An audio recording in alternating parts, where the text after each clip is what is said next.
इन सब योजनाओं के पीछे जिन लोगों ने भी सहयोग किया इन 9 वर्षों में, उन सब का बहुत आभारी हूं। हमने इसमें उपलब्धियों का जिक्र करेंगे तो लंबी हो जाएंगी, उपलब्धियां नहीं, लेकिन जो मूल बिंदु हैं जिसके ऊपर बात की जा सकती है वो है सुशासन, वो है अंत्योदय। आखिर 9 वर्षों के अंदर कुछ शब्दों में चीज को सामने रखना हो तो उसके अंदर हमने अभी लेटेस्ट तो ये कहा कि 7S ये हमारी भूमिका में रहेंगे: शिक्षा, स्वास्थ्य, सुरक्षा, स्वाभिमान, स्वावलंबन और सुशासन और सेवा। ये 7S के ऊपर आधारित होकर के हम अपनी सरकार को चलाएंगे। उपस्थित सज्जनों, भाइयों बहनों, बहुत ही मेरे लिए आज ये विषय बड़ा गौरव का और सुखद अनुभूति का है कि पिछले 9 वर्ष में हरियाणा में जो हरियाणा सरकार ने काम किए उसके ऊपर एक पुस्तक लिखी गई, 9 अतुलनीय वर्ष। इस पुस्तक का आज आदरणीय उपराष्ट्रपति जी उसका विमोचन कर रहे हैं। मैं इस अवसर पर उपराष्ट्रपति जी का हरियाणा की 2.5 करोड़ जनता की ओर से, अपनी ओर से, हरियाणा सरकार की ओर से बहुत अभिनंदन और स्वागत करता हूं। अभी ये पुस्तक का विमोचन हो रहा है, एक ऐसे व्यक्ति के द्वारा हो रहा है जो स्वयं भी एक गुड पाठक है। अब पुस्तक लिखी गई है, विमोचन हो रहा है, मैं तो नहीं विश्वास दिला सकता आपको, ना मुझे भरोसा इस बात का कि सारी पुस्तक मैं पढ़ पाऊंगा, लेकिन हमारे उपराष्ट्रपति जी मुझे पूरा भरोसा है कि जरूर इसको पढ़ेंगे, ताकि हरियाणा के बारे में कोई धारणा अगर इनकी होगी तो जरूर उसको बना पाएंगे। जब भी कोई पुस्तक लिखी जाती है तो उस पुस्तक का कोई ना कोई उद्देश्य होता है, कोई उसका कारण होता है। पुस्तक हमेशा किसी ज्ञान के ऊपर लिखी जाती है, पुस्तक हमेशा किसी यथास्थिति, किसी फैक्ट्स के ऊपर लिखी जाती है। कभी कभी पुस्तक किसी मनोरंजन के लिए, कहानियों के लिए लिखी जाती है। लेकिन मित्रों, ये पुस्तक इन सब से अलग हट करके है। ये सरकार के द्वारा किए गए वो सब काम जो किसी विशेष प्रकार के बदलाव के लिए किए गए हैं, वास्तव में इस पुस्तक में अपने को वो सब झलक मिलेगी।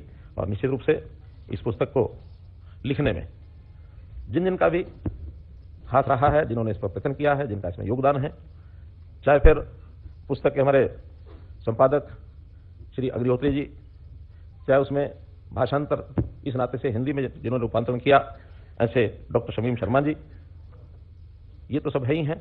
हमारे जो प्रकाशक हैं उनकी भी अपनी भूमिका है।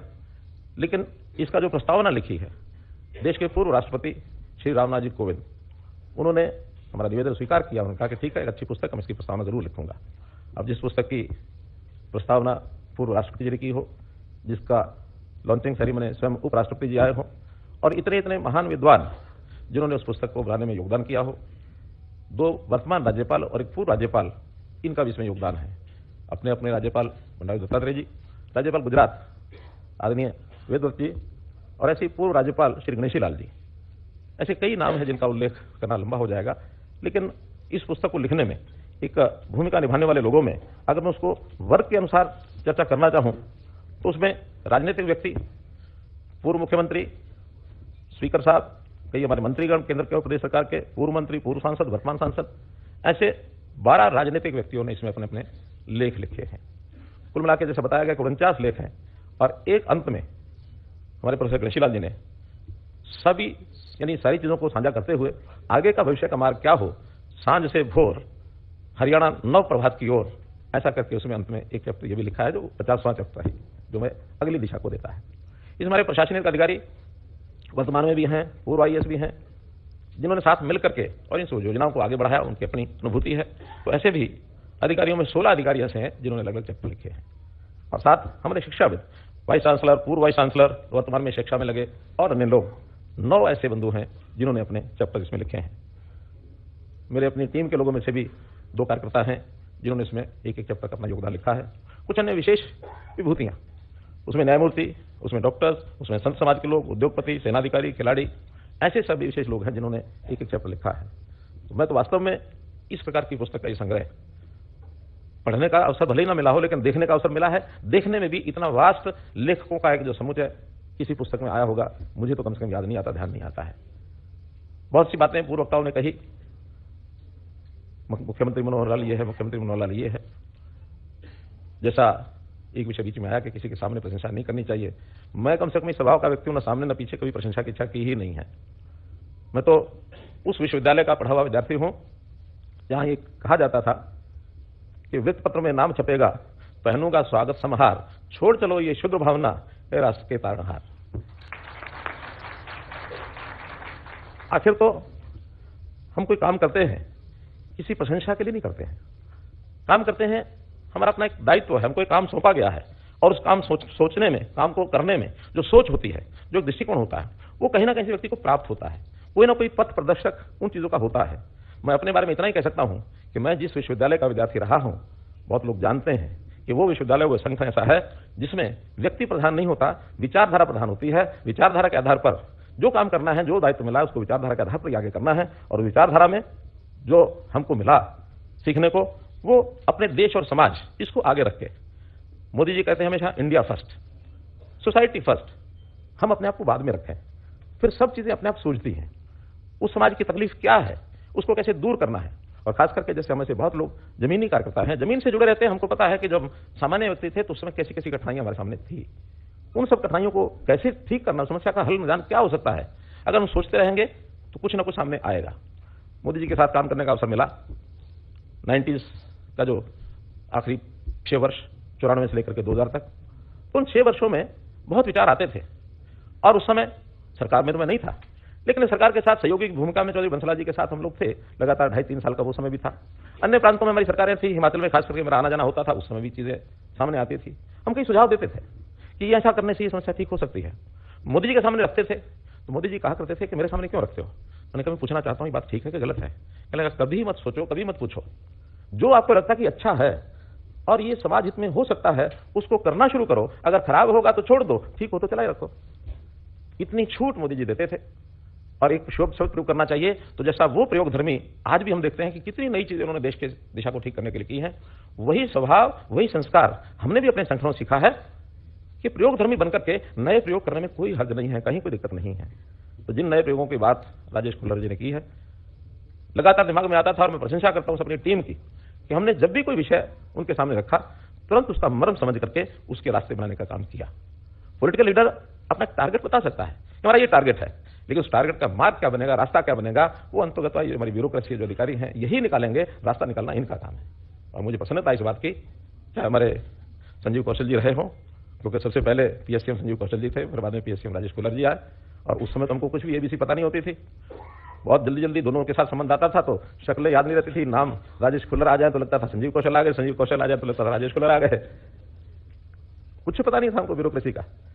मैं सत्य बताता हूं कि अगर किसी आईएएस को मुख्यमंत्री बनने से पहले मेरा अगर परिचय हुआ पूरे उस कार्यकाल में 80 से लेकर के और 2013 तक, एक आईएएस अधिकारी जिसका मेरा परिचय था वो थे टी एस प्रसाद। वो रोहतक में जब डीसी होते थे उस समय बाढ़ आई थी रोहतक में, हम लोग को बाढ़ में काम करने का अवसर मिला। वो सरकार की तरफ से अपना उनका काम लगे हुए थे, हम अपना संघ की ओर से लगे हुए थे, उनसे अच्छा परिचय हो गया था। लेकिन संयोग ऐसा हुआ कि 2014 में जैसे ही सत्ता संभाली वो 2014 में गवर्नमेंट इंडिया में चले गए। तो कुल मिलाकर मैं इन सब योजनाओं के पीछे जिन लोगों ने भी सहयोग किया इन 9 वर्षों में, उन सब का बहुत आभारी हूं। हमने इसमें उपलब्धियों का जिक्र करेंगे तो लंबी हो जाएंगी, उपलब्धियां नहीं, लेकिन जो मूल बिंदु हैं जिसके ऊपर बात की जा सकती है वो है सुशासन, वो है अंत्योदय। आखिर 9 वर्षों के अंदर कुछ शब्दों में चीज को सामने रखना हो तो उसके अंदर हमने अभी लेटेस्ट तो ये कहा कि 7S ये हमारी भूमिका में रहेंगे। शिक्षा, स्वास्थ्य, सुरक्षा, स्वाभिमान, स्वावलंबन और सुशासन और सेवा। ये 7S के ऊपर आधारित होकर के हम पे सरकार को चलाएंगे। अगर किसी चीज को ठीक करेंगे, जिसको हमने बिल्कुल जो नासूर बनी हुई चीजें हैं, वो है इस प्रदेश का जो उस समय का क्राइम था, उस समय का करप्शन था, और caste based society, caste based politics. Society में तो कास्ट रहेगी, कहीं जाएगी नहीं वो, लेकिन इसको पॉलिटिक्स में उपयोग करने के बाद जो इसका दुरुपयोग करते रहे राजनीतिक लोग, उसको भी कैसे ठीक करना। हरियाणा एक का नारा देकर के हम आगे बढ़े। और आज कोई भी ये नहीं कह सकता कि मनोहर लाल के मुख्यमंत्री बनने के बाद और किसी एक जिला विशेष पर ही फोकस किया, बाकी हरियाणा छोड़ दिया, वरना ये इतिहास रहा हरियाणा का। प्रदेश के मुख्यमंत्री होते थे लेकिन काम किसी 1 या 2 जिलों में ही रहता था, आगे नहीं होता था। हमने पूरा सारे समाज को समरसता के आधार पर और एक सम्यक विकास, ये हमारी कुल मिलाकर के काम की जो चीज रही। 2014 में जो प्रदेश की अव्यवस्थाएं थी, उन अव्यवस्थाओं को दूर कैसे करना है, इन सब चीजों को ठीक करने के लिए लगातार काम करते रहे। काम करते हुए बहुत लोग उस समय कहते थे कि आप काम बहुत कर रहे हैं, लेकिन जनता को जानकारी नहीं है। यानी ऐसा जैसे कोई उत्पादक किसी चीज का उत्पादन करता है, उत्पादन करके रख ले और बेचे नहीं तो उसका उपयोग नहीं है। मेरा कहना यह था कि हम अपना काम कर रहे हैं और जो काम कर रहे हैं उसका अक्सर किसी न किसी को लाभ तो होता ही है। जो लाभ होता है, लाभार्थी है, जो प्रभावित होता है, जो व्यक्ति जिसको कुछ सुख शांति मिलती है, आखिर वो अपने आप बोलेगा तो बोलेगा। लेकिन फिर भी हमारे कुछ साथी, सहयोगी, समर्थक, प्रशंसक, वो सब कहते थे नहीं, से काम नहीं चलेगा। हमें इसको कहीं ना कहीं एक प्लेटफॉर्म पर ला करके आगे बढ़ाना होगा। हमें मीडिया के माध्यम से आगे जाना होगा। बहुत तरह के मीडिया, सोशल मीडिया है, हमारा प्रिंट मीडिया है, हमारा इलेक्ट्रॉनिक मीडिया है।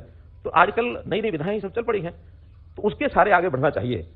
बहुत सरकारें ऐसा करती हैं, बहुत व्यक्ति ऐसा करते हैं, अपने आप को आगे बढ़ाने के लिए दुनिया भर का सारा बजट लगाते हैं। कभी भी 9 साल में हमने उतना नहीं किया, फिर भी जितना आवश्यक उतना सब करते रहे। लेकिन जब ये सारा करते करते प्रचनंदा जी से जब बातचीत हुई तो उन्होंने कहा कि नहीं, हमको करना चाहिए कि इन सब चीजों को एक पुस्तक में संकलित करेंगे तो एक ही समय में एक ही स्थान पर सब चीजें उपलब्ध हो जाएं, ऐसा कोई प्रयत्न करना चाहिए। तो मैंने तो प्रचनंदा जी को कहा कि देखिए, आप कर सकते तो करो, मेरे बस का तो कम से कम नहीं है। और मैं इनकी बहुत इस बात का प्रशंसा करता हूं, मैं इनका आभारी हूं कि इन्होंने पूरी टीम, सबको अलग अलग विषयों पर क्या क्या लेख हो सकते हैं, राजेश फुले जी के साथ, अमित अग्रवाल के साथ, कई अधिकारियों के साथ, फिर जो के खंडेलवाल जी साथ जुड़ गए, तो ऐसी सब टीम ने मिलकर के इस पुस्तक को लगाने में 4-6 महीने शायद लग गए हैं। 9 वर्ष पूरे हुए थे जिस दिन, उस दिन की ये बात थी अक्टूबर 2023 में, और उसके बाद ये 4 महीने हो गए हैं। तो 4 महीने में संकलन करके और अब ये आज ये पुस्तक हमारे सामने आई है। इस पुस्तक के आधार पर हम लोगों ने जो इसका सारा संकलन, अभी आपके हाथों में तो आई नहीं है, अभी जैसे विमोचन होगा निश्चित रूप से यहाँ शायद प्रकाशक महोदय ने बाहर इसका लगाया होगा प्रदर्शन, कुछ कीमत रखी होगी, जो भी कुछ हुआ सूचना हमारे एमसी साहब दे देंगे, तो उसको जरूर हमको पढ़ना चाहिए और पढ़ करके इन सब का उपयोग अपने लिए भी करें, समाज में जहां आवश्यकता वहां करें, और जो खास करके राजनीति से जुड़े लोग हैं जिन्होंने इस समाज परिवर्तन की दिशा में कोई अपनी भूमिका निभानी है, जरूर उसमें कुछ ना कुछ सूत्र ले सकते हैं, तो उसके आधार पर जरूर आगे बढ़ना चाहिए। 9 वर्ष के काम, उसके होने वाले बदलाव, इसकी उल्लेख जरूर इसमें है। लेकिन एक बात जरूर हम ध्यान करें कि 9 वर्ष से काम कर रहे हैं, ये नहीं मानना चाहिए कि जो करना था सब हो गया, करना बहुत बाकी है, स्काई इज द लिमिट। इसलिए सारे काम को लगातार जारी रखेंगे, और जारी रखने में मेरी अपेक्षा है आपसे भी कि आप भी इस भूमिका में सहयोग करेंगे, और इस सहयोग करने में जो जिसके नाते से कर सकते हैं, मेरा मानना है कि आप सब लोग इसका सहयोग करेंगे मुझे। और राजनीतिक संस्कृति, इसमें जो बदलाव लाने की मुहिम मोदी जी ने चलाई है, उस मुहिम के अंदर हम सब सहभागी बने। इतनी सब बात करते हुए पुनः आप सबका बहुत बहुत आभार, धन्यवाद। और विशेष रूप से उपराष्ट्रपति जी आदरणीय जगदीप धनखड़ जी, जिन्होंने आज बहुत, मैंने सिर्फ संकेत किया कि ऐसी पुस्तिका सहर्ष स्वीकार किया, और मुझे तो इस बात की प्रसन्नता है कि जब भी हरियाणा में जिस भी काम के लिए मैं आपके पास गया हूं, आपने तुरंत उसको स्वीकार किया है और हमारा मार्गदर्शन करने के लिए हमेशा तैयार रहे। बहुत उत्साह हमारा बढ़ता है, इसी प्रकार आप हमारा सहयोग करते रहे। बहुत बहुत